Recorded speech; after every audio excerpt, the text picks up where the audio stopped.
Capítulo 21. Razón y percepción. Apartado 5. La función de la razón.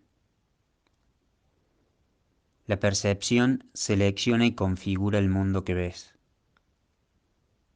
Literalmente lo selecciona siguiendo las directrices de la mente.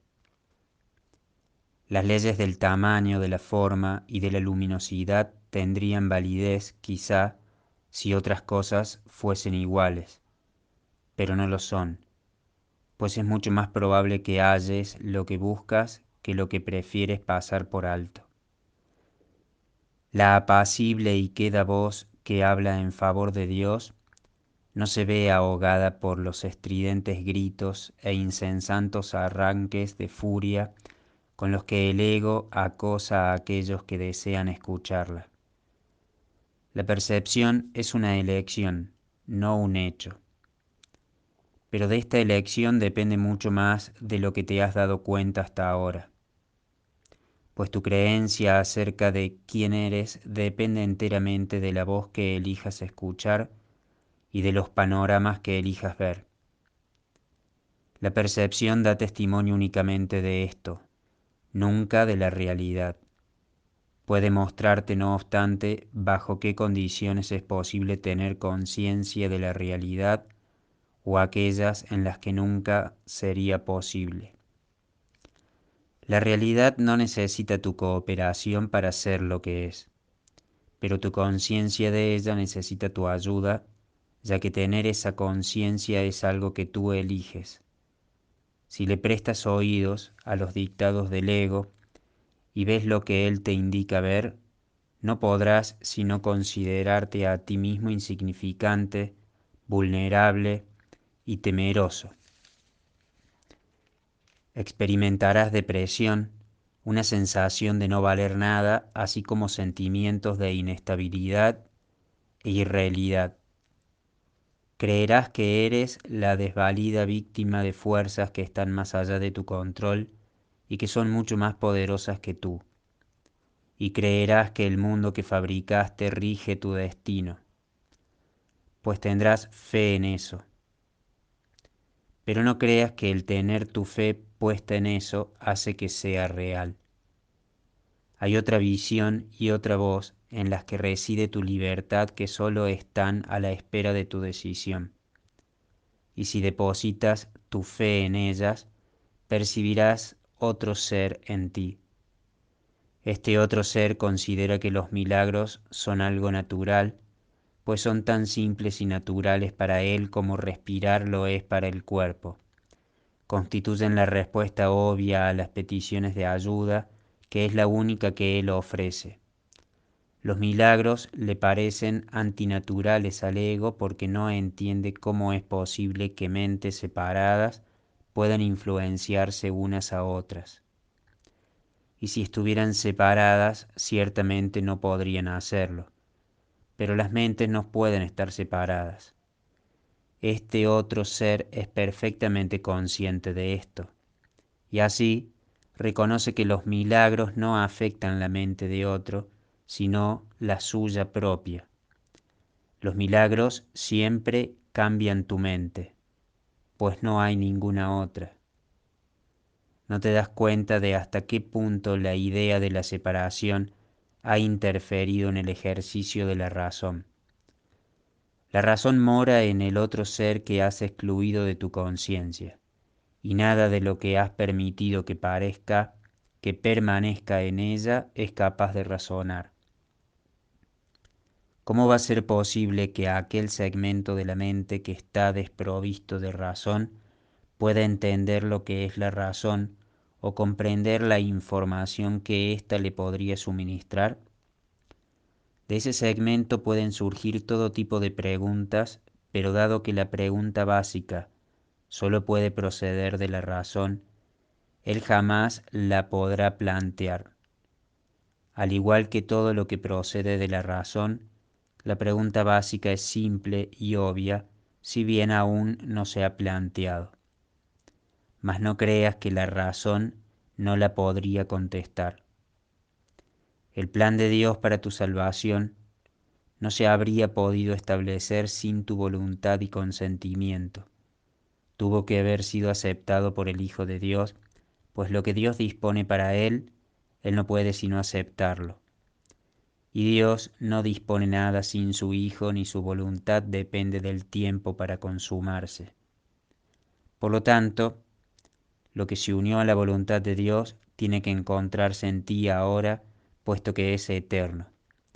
Tienes que haber reservado un lugar en el que el Espíritu Santo puede morar y donde ya se encuentra.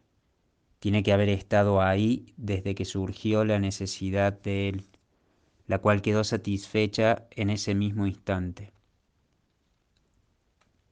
Eso es lo que tu razón te diría, si escuchases. Mas es claro que ese no es el razonamiento del ego. El hecho de que la naturaleza de tu razón le sea ajena al ego es prueba de que no hallarás la respuesta en él. No obstante, si esto es así, dicha respuesta tiene que existir. Y si existiese para ti y su propósito es tu libertad, debes ser libre de encontrarla. El plan de Dios es muy simple. Nunca es indirecto ni se derrota a sí mismo. Dios no tiene otros pensamientos excepto los que extienden su ser, y en esto tu voluntad tiene que estar incluida. Así pues, debe haber una parte en ti que conoce su voluntad y la comparte. No tiene sentido preguntar si lo que tiene que ser como es, lo es, pero sí tiene sentido preguntar por qué no eres consciente de lo que no puede sino ser como es, pues debe haber una respuesta para ello si al plan de Dios para tu salvación no le falta nada. Y no puede faltarle nada porque su fuente no conoce la incompleción. ¿Y dónde podría encontrarse la respuesta sino en la fuente? ¿Y dónde estás tú sino allí donde se encuentra esa misma respuesta? Tu identidad, que es un efecto tan verdadero de esa fuente como lo es la respuesta, tiene por lo tanto que estar unida a ella y ser lo mismo que ella. Por supuesto que sabes esto y mucho más que esto, pero cualquier parte del conocimiento supone una amenaza tan seria para la disociación como todo el conocimiento en sí. Y dispondrás de todo el conocimiento con cualquier parte de él. He aquí la parte que tú puedes aceptar. Puedes ver lo que la razón te señala porque los testigos a su favor son inequívocos. Solo aquellos que son completamente dementes podrían hacer caso omiso de ellos, y tú ya has dejado atrás esa etapa. La razón es un medio que sirve para los fines del Espíritu Santo por derecho propio. No se puede reinterpretar ni recanalizar para que se ajuste a la meta del pecado, tal como se hace con otros medios, pues la razón está más allá del alcance de los medios del ego.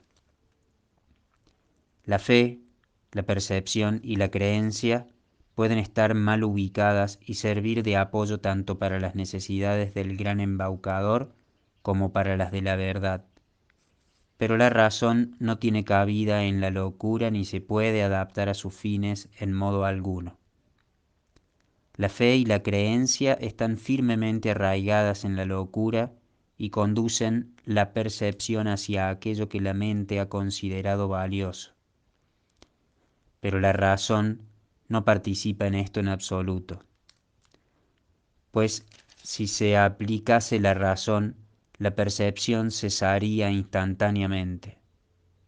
La razón no forma parte de la demencia, pues ésta depende enteramente de la ausencia de aquella. El ego nunca hace uso de la razón porque no es consciente de su existencia. Los que son parcialmente locos tienen acceso a ella y solo ellos la necesitan. El conocimiento no depende de la razón y la locura no la deja pasar. La parte de la mente donde reside la razón se consagró de acuerdo con tu voluntad en unión con la de tu Padre, al deshacimiento de la demencia.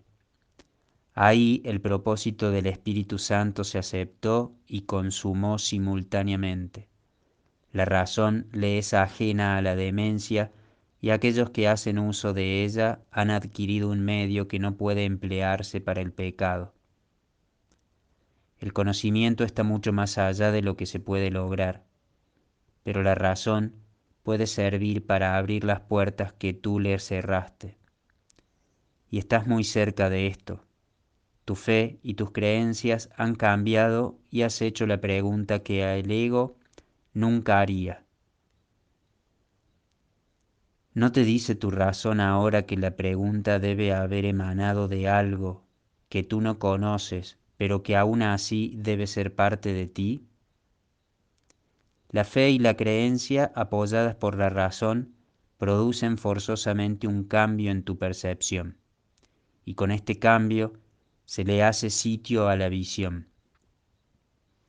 La visión se extiende más allá de sí misma, tal como lo hace el propósito al que sirve, así como todos los medios para su consecución.